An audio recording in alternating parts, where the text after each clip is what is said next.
we are a community sort of based on shared values of human goodness and human worth. So welcome if it's your first time, welcome if you've been before, and welcome if you're a member. If you want to know more about Brooklyn Society, it's on the front page of your program. So I'm Zena Brooks. I've been part of the Ethical Culture Society since I was 5. That entire time I've been here at the Brooklyn Society. I have gone through the children's program, the youth or the teenage program, and now I am a member of FES, which is the Future Ethical Society. And we're bringing you this platform. So if all the best people could rise and sort of give a quick introduction.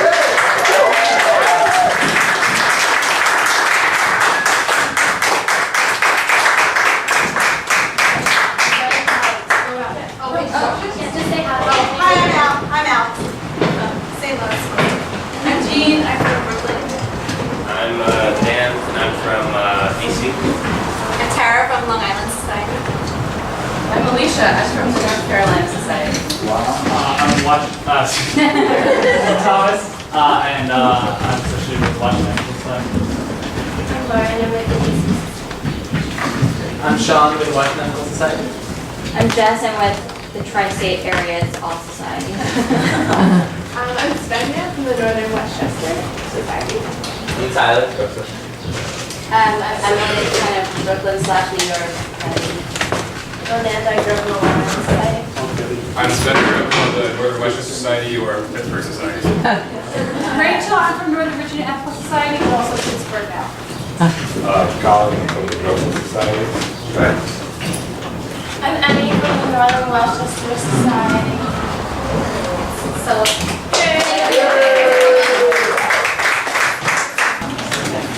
all right, to get everyone into the atmosphere of meeting new people and sharing stories, I would like to pose a question to you guys.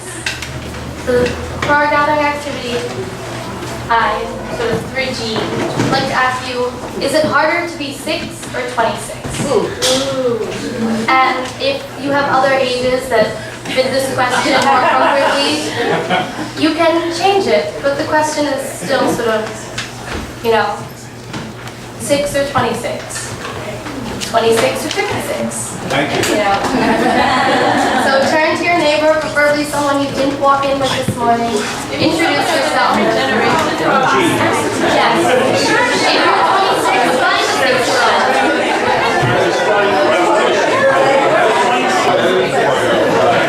I take it that it was a good question, that people seem eager to continue. But now let's open up our sort of small neighborly conversation into a more communal conversation. Would anyone like to share what either they or their partner said? Okay, Raja.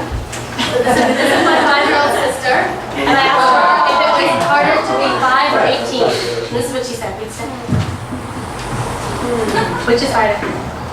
18. Why? Because you have more homework.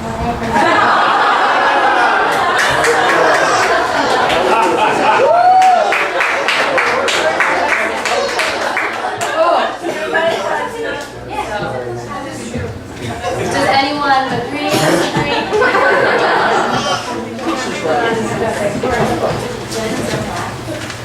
Yes. Lucia. My neighbor, Gene here, said that when he was 6, he was starting a revolution. When he was 26, he gave up, and now he's 56 and he's starting again. Okay, that's that.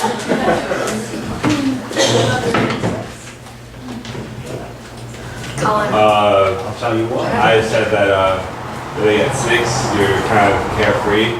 You have no worries. The basic worry is, where to play, what sticks should I dig a hole with. But I think at 26, it's more difficult because you're on your own. And at 6, you have your parents to guide you. So without anybody guiding you, it's preferably harder, but as you get used to it, it might get easier. Personally, 6 was a lot harder than 26 for me. 6 was kind of a hard year. 46 was much better.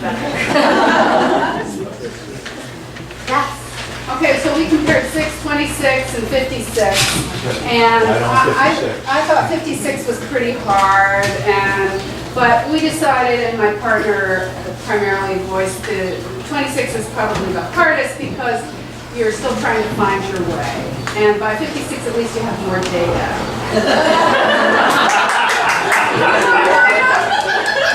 Well, that's why it's good.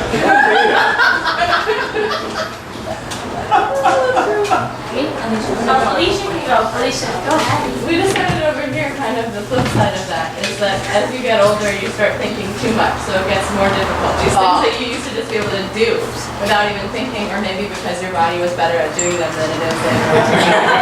These things that you just do, you now have to think about or plan, and then that gets harder. And I think that when you're 6, you're close, you're still learning so much, so you're so much more like mindful of each little thing that you do, and you gain the wisdom of, like from each step. But then when you're older, you're multitasking and you're not paying as much attention to just like sitting or just looking outside, or I think that you lose a lot of like, of course you lose innocence, but you also lose just being focused and being like mindful of what exactly you're doing. So though I wouldn't want to lose all the wisdom that I've gained since 6, I think that it would be nice to be able to be 6 again and kind of be able to stop and I'm Carol, I'm 78, and you never came with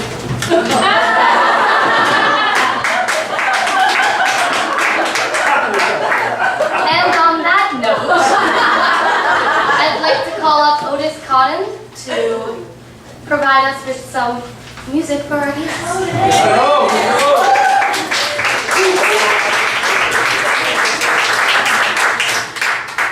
What the world needs now is love, sweet love.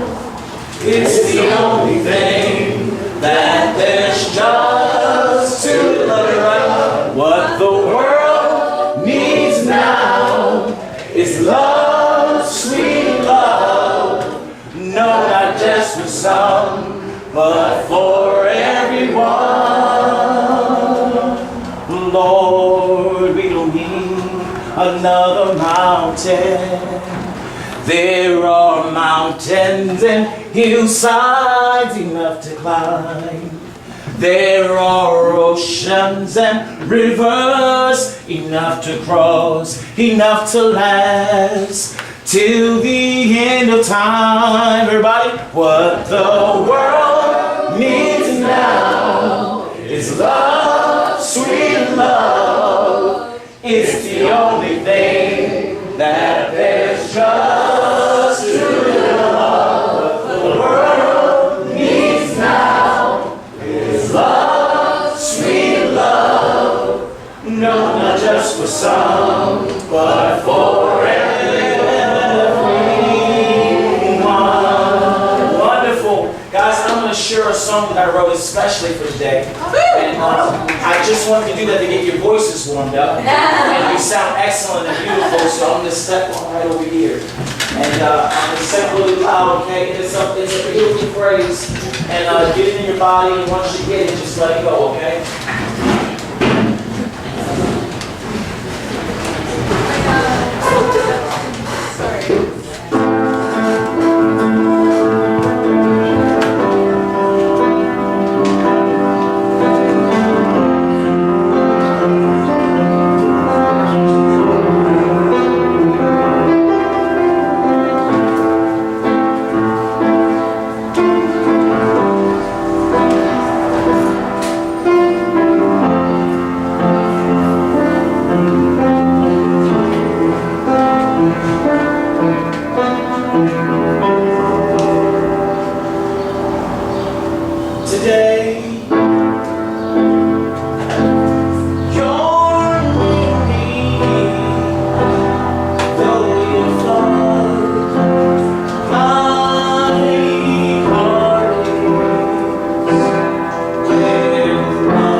where you are, all over the world. You're near me, though you're far. My heart is where you are. My heart is where you are. Where you are. Talking about today. You're near me, Lord, my heart is where you are.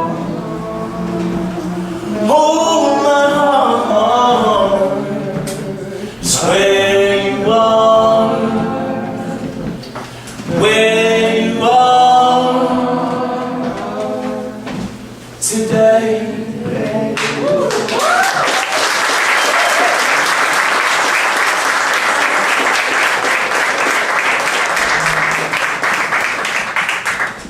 Thank you, Otis, and thank you everyone who joined in on that. That is absolutely beautiful. Now, I would like to introduce Alex, who is one of the founding members of FES.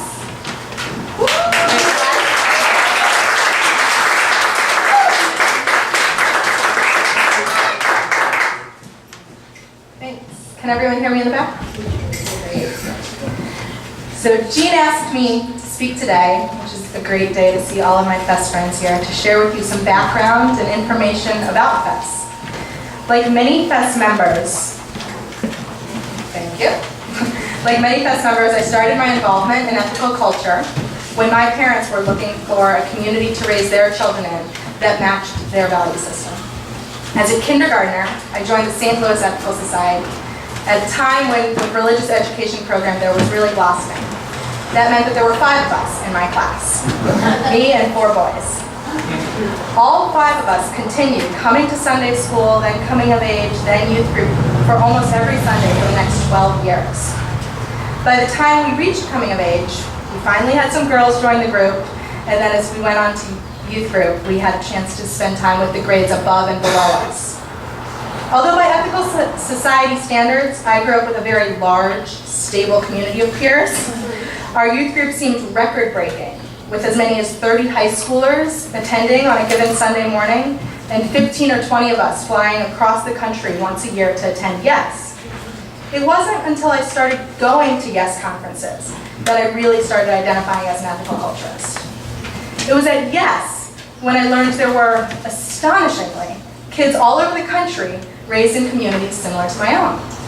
At YES, I started understanding those things that were unique to the St. Louis Ethical Society and the shared values, opinions, and philosophies that we all held to be true nationwide. And it was during my YES years that I became critically aware of the fact that I was raised in a movement which had been steadily shrinking in size ever since Felix Adler's death. My parents, who are here today, enlisted me, demanded my attendance at, and taught me to love this sinking ship of a community. Okay, so we realized we faced this movement at a time when there was this critical age gap. And as YES members, we were actually about to fit the demographic that was absent from most ethical societies. We were attending YES conferences with as many as 80 people and had already built many strong friendships and relationships that we maintained over 4 years despite geographical differences. Ethical culture had trained us to take action, so we took it upon ourselves to address what we saw as a national problem for the movement.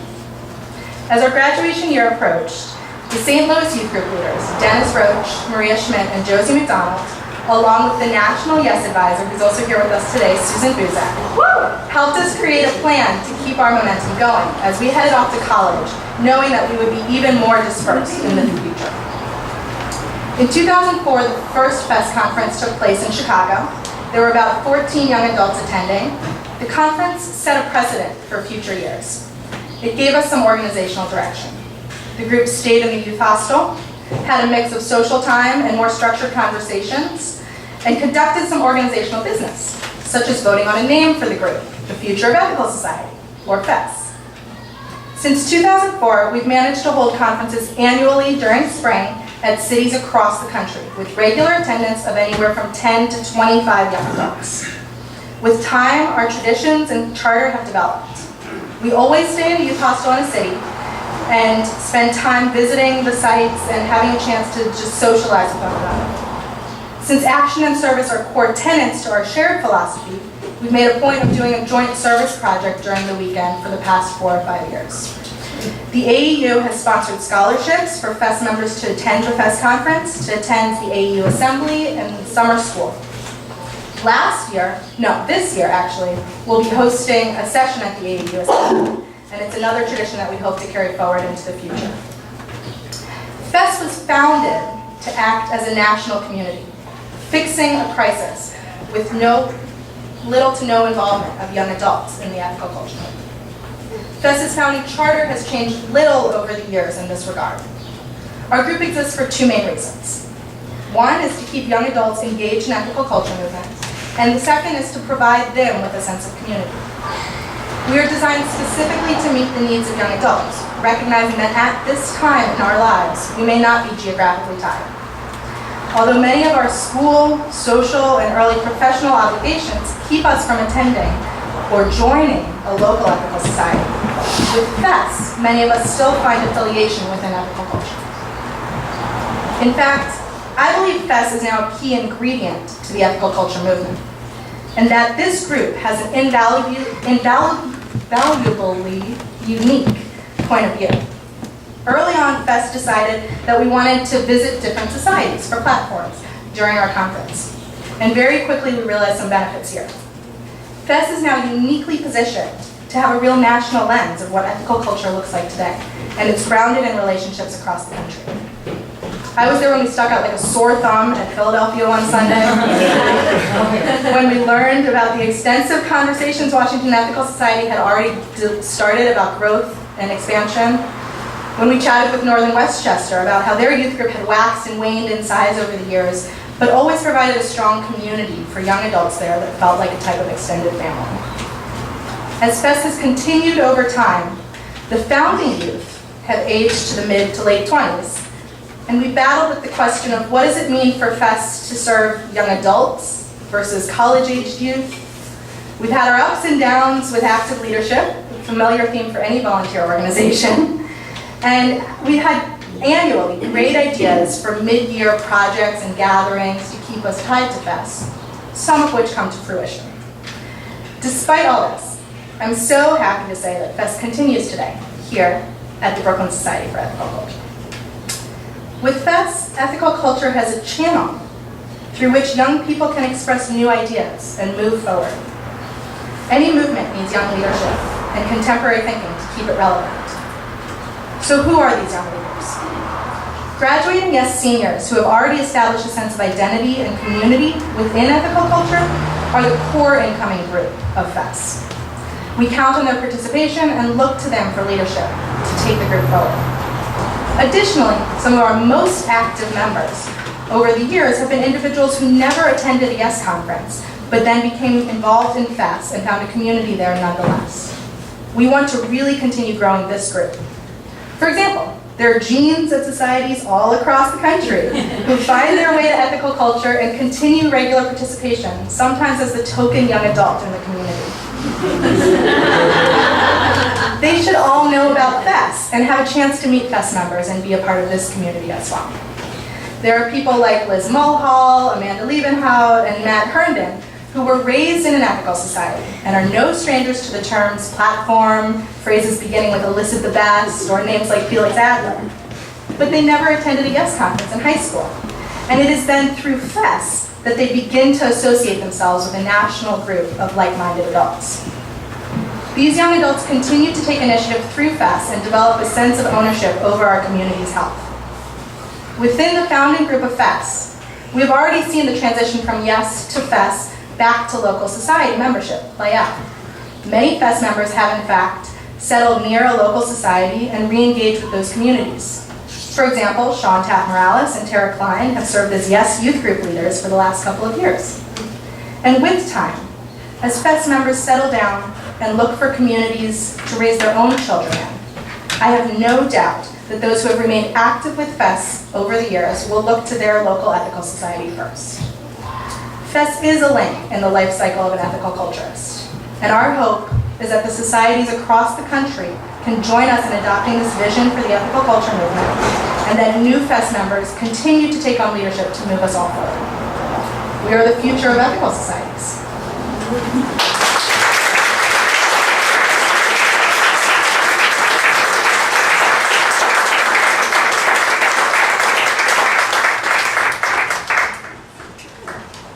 Thank you, Alex. And now I invite up Dan, who I believe has been to 3 FES conferences so far, to give us a little overview, give you a little overview of what we did this weekend.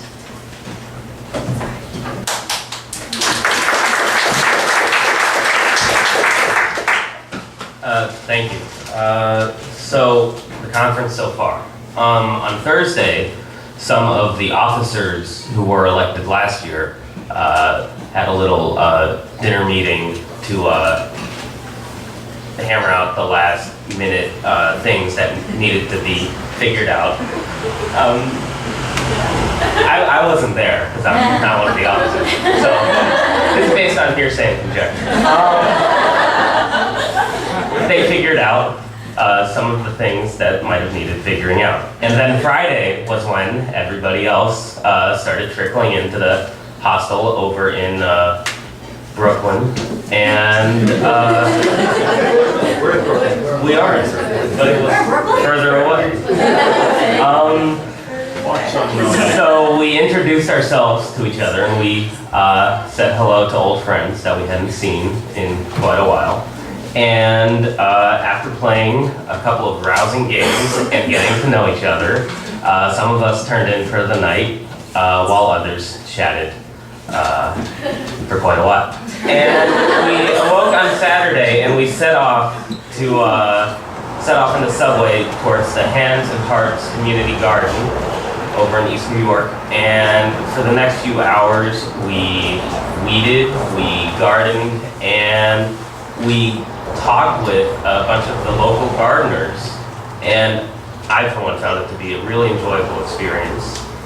And after that, we headed back to the hostel, and after getting cleaned off and getting rid of the dirt of the day, we set to work making our delicious spaghetti dinner. And for our evening discussion, we talked about ethical culture and what the societies meant to us, and what we felt about the movement as a whole. And then we adjourned for the night while some of us went to the cafe next door to take in some music. And so then today we got up and here we are. All right.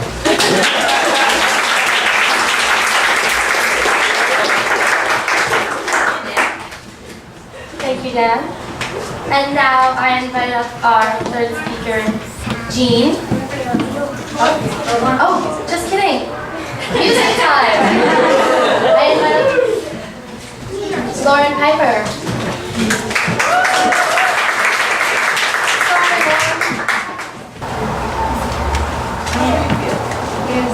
Here's the song. Every move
now for real, I invite up Jean Rowe.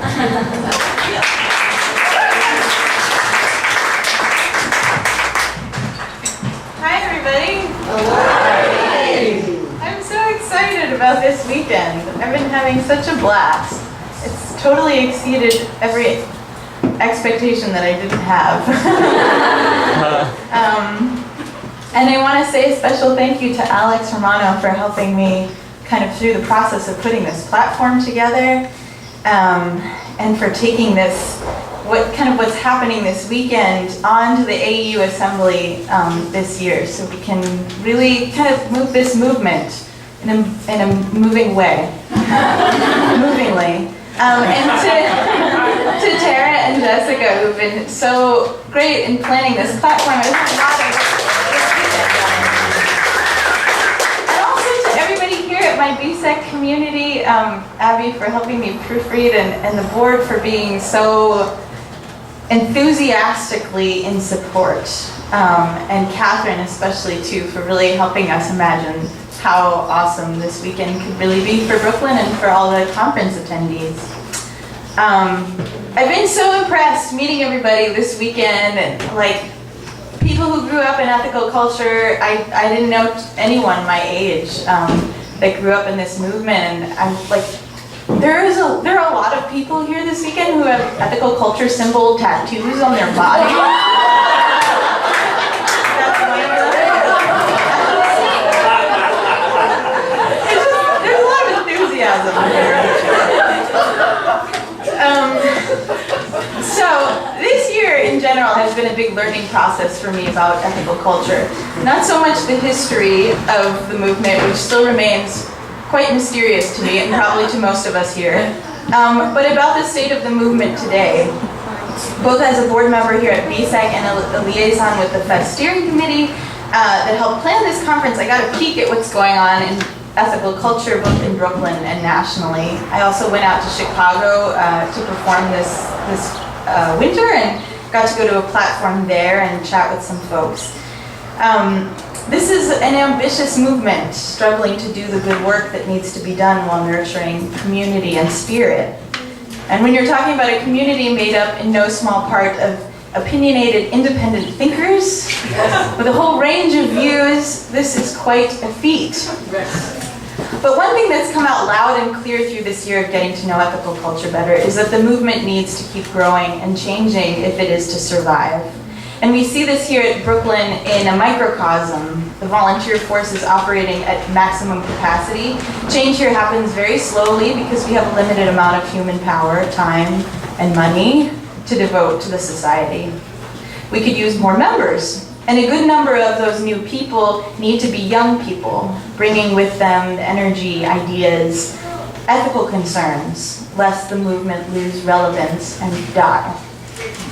So there's been talk of how the ethical movement needs to be able to engage young people. And this statement to me has a completely inauthentic ring, because it presumes that youth are not already engaged in the ethical movement and need to be engaged by it. And as you've seen in Alex's presentation, maybe you've got a chance to check out some of the slides going on in the back. If not, we'll put it on again later. Or the diagrams that we drew of our different relationships to ethical culture. This is completely false. There are youth in this movement. Ethical culture has played an important role in the lives of so many of the FES members here as they move through childhood all the way up to where they are today. And then for others, like myself, it became an important touchstone only in our young adult years. So why is it then that societies everywhere feel this sense of urgency and stress about building their memberships among young people? I think that part of the answer to this predicament lies in reframing the way that we think about youth engagement. So often we here at BSEC lament the low turnout for a particular platform. Or the cry goes up, we need to get more member applications in. Friends of mine who have come to platform from time to time have noted a look of desperation in our eyes that is not necessarily attractive. It's kind of like, we need fresh blood for Felix Adler. It's sort of a turnoff. Or else member pledges fall short of the amount that was expected for the year, which by the way, members, if you haven't pledged yet, and you want to vote next week, get your pledges in some way. All of these can be important markers of engagement and active membership, but they're not the only ways to measure participation. And when it comes to young people, they may actually be the worst ways of measuring participation. Young people often don't have extra cash to pledge. Our needs in our late teens and early 20s do not necessarily include a stable community fixed in a specific place on Sunday mornings. Often, young people are transient. We are feeling out our lives' possibilities.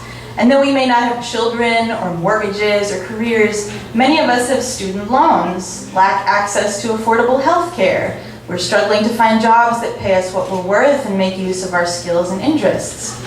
We're struggling to negotiate our roles as unwitting agents and victims of gentrification in a race and class stratified society. And we've come of age in a time of war without end. We have less and less social services at our disposal. Corporatocracy is what we've grown up with. Clearly, ethical culture can have a role in helping us confront these issues, but it may take a different form than we're accustomed to. We young people have a real need, not only for spaces to organize against these challenges, but a place for respite and refuge from them as we start to find our wings in this world.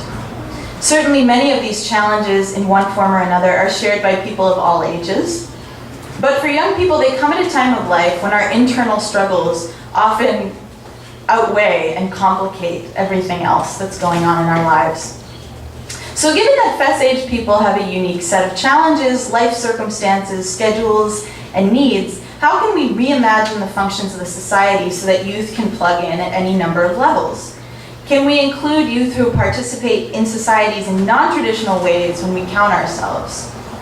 I started thinking about these questions during a meeting I had with Greg Tewksbury and Catherine Bordeaux earlier this year as part of the Society's strategic planning process. And we came away with this model that I've been calling orbits of affiliation.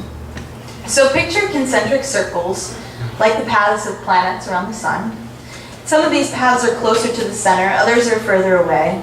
In my model, the center is BSEC, though when we did this diagramming exercise last night, people had all different ways of connecting themselves to ethical culture societies and the movement at large and the values of that movement. Anyway, these foci might be ethical action or the AEU, but let's right now focus on Brooklyn Ethical and the orbits of affiliation here. And for those of you who are not Brooklyn Ethical members, maybe you can think about how these ideas relate to your home society. Each orbit represents a young person and his or her relationship to the society, which can be very fluid and change over time. Also, unlike the planets, thankfully, these orbits can cross and intersect.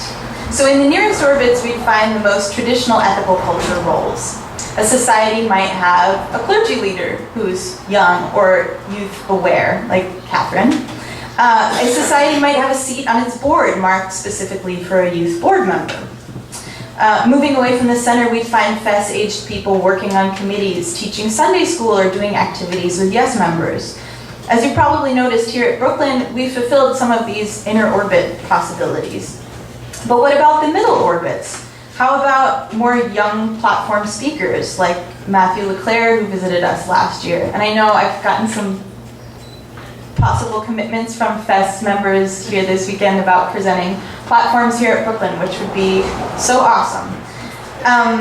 Maybe an annual FES-led platform at times of year when college-going folks would be likely to be here at home.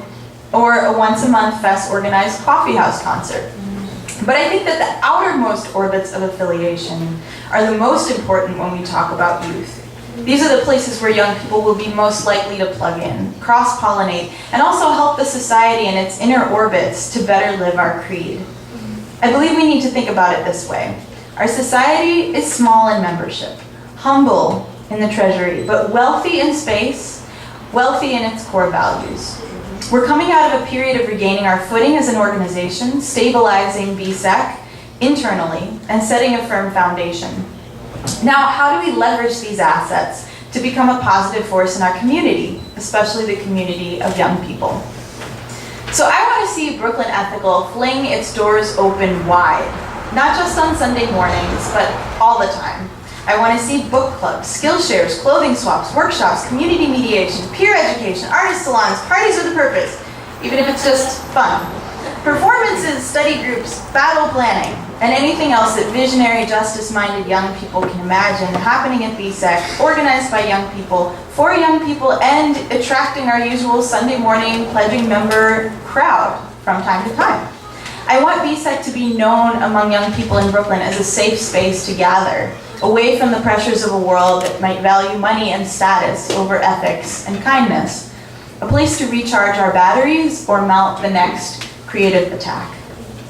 And I want us to be able to do this without any expectation that these young people will join us on Sundays, though they may, or that they'll become members, though they may, or that they'll lend a hand at any of the other functions that we do here, though I would not be surprised if they did. We need to look at the cultivation of those outer youth orbits as a goal in and of itself, and trust that it is the path to walk at this stage in our growth. We have no choice. If young people don't cross this threshold into this building, they'll never know what we are, who we are, what we do. And BSEC members won't know them. Without this fertile interaction, BSEC will have a hard time. So before I close, I just want to note some of the things that have already happened at BSEC, or are in progress right now, that I feel fall in line with this idea of cultivating the outer orbits, because we've done a lot of work here already that we can feel proud of. First of all, this conference is happening with enthusiastic support of the society, so thank you so much.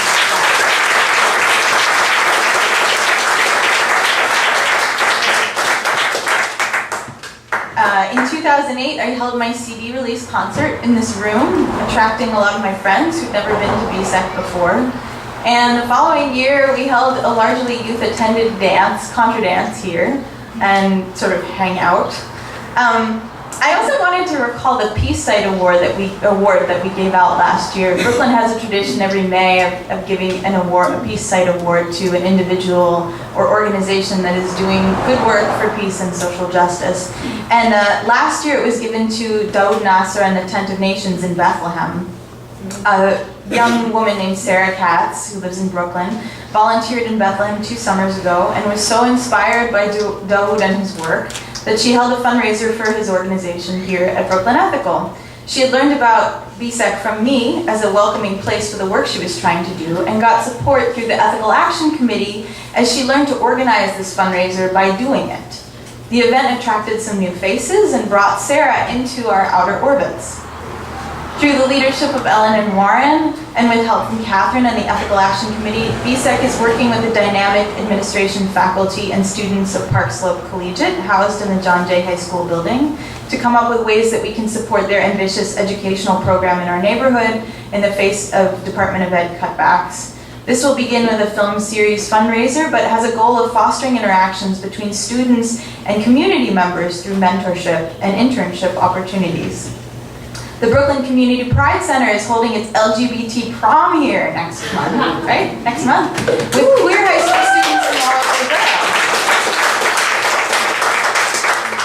And also next month, a quartet of young female spoken word artists, including Lizzie Fox, who's here today, will present Still We Speak, a collaborative theater and poetry performance. Coming out of our community-wide strategic planning conversation in December, we're devoting a lot of energy to youth initiatives here at BSEC. So the thought I want to leave you all with today is that change happens slowly. We come back to this idea again and again here, but it's very true. We need to trust that the steps on this path toward youth involvement at BSEC will bear fruit over time, maybe even in delightful ways that we never planned. Our partnerships with young people will come just by encouraging them to take advantage of our space and support, and by letting youth lead. I ask today for your patience, support, and engagement with this important path ahead. I've laid out a vision, and now we need to come together to build the strategies that will transform these hopes into a vibrant reality. So I want to make a special invitation again for you to all join us for lunch after platform, catered by Sahadi's, ooh la la. And we'll find a way to arrange ourselves and talk about reflect a little bit on some of these ideas, and throw out some new ones that I might not have put into my platform speech. Because we really need this kind of intergenerational cross-pollination and communication to happen if we're going to follow this path. And I think we really need to. So thank you.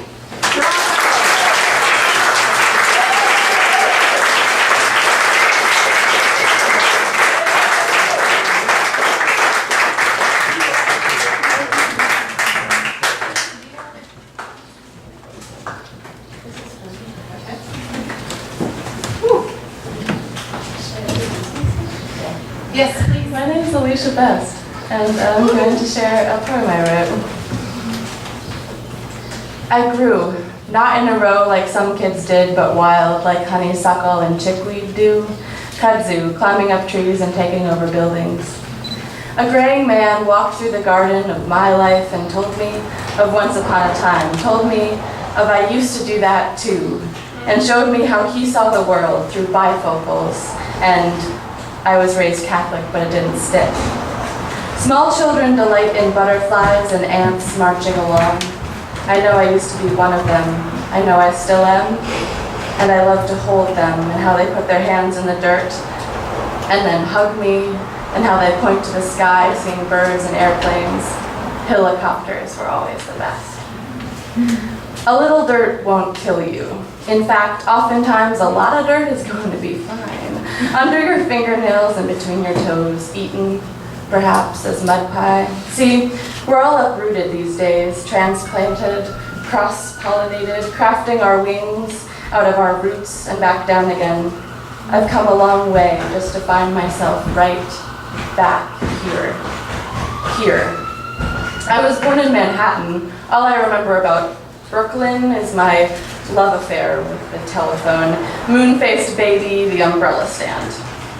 Strange to say, but I am sort of, kind of, the daughter of a preacher man.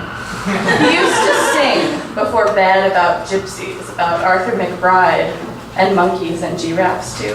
And now he talks about this thing, these things we all have, this worth, this dignity, this Felix guy, and I like to think that you know what I'm talking about. See, I grew up wild in North Carolina, thunderstorm country, the ground begging for rain. I grew not in a row like some kids did, but wild, like those tiny strawberries in the woods. But even wild, I couldn't have done it alone. Thank you.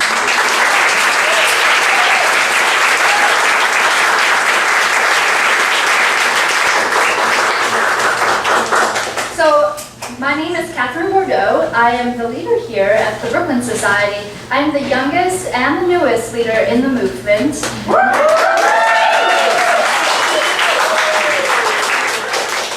really exciting to be here, and I'm so happy that my first year here, the FES Conference, has been here. So I'm looking forward to talking with you all during the lunch, so please come up and introduce yourselves if you haven't already. I'd like to get to know you all. And secondly, I'll be at the Assembly this year, and I know we have a phenomenal FES workshop that Alexander and I are talking about, but there's also a youth caucus. So on the first night, come on, it's going to be like at 10 o'clock. I'm just coordinating it, but let's get together and talk about what we want to happen in this movement and what we want out of Assembly. It's going to be a great moving movement, as Jean said. And I'm going to close us now with good wishes. So may human kindness comfort you and bring you peace. Let's blow out the candles and bring those chairs outside and eat a delicious lunch. Thank you.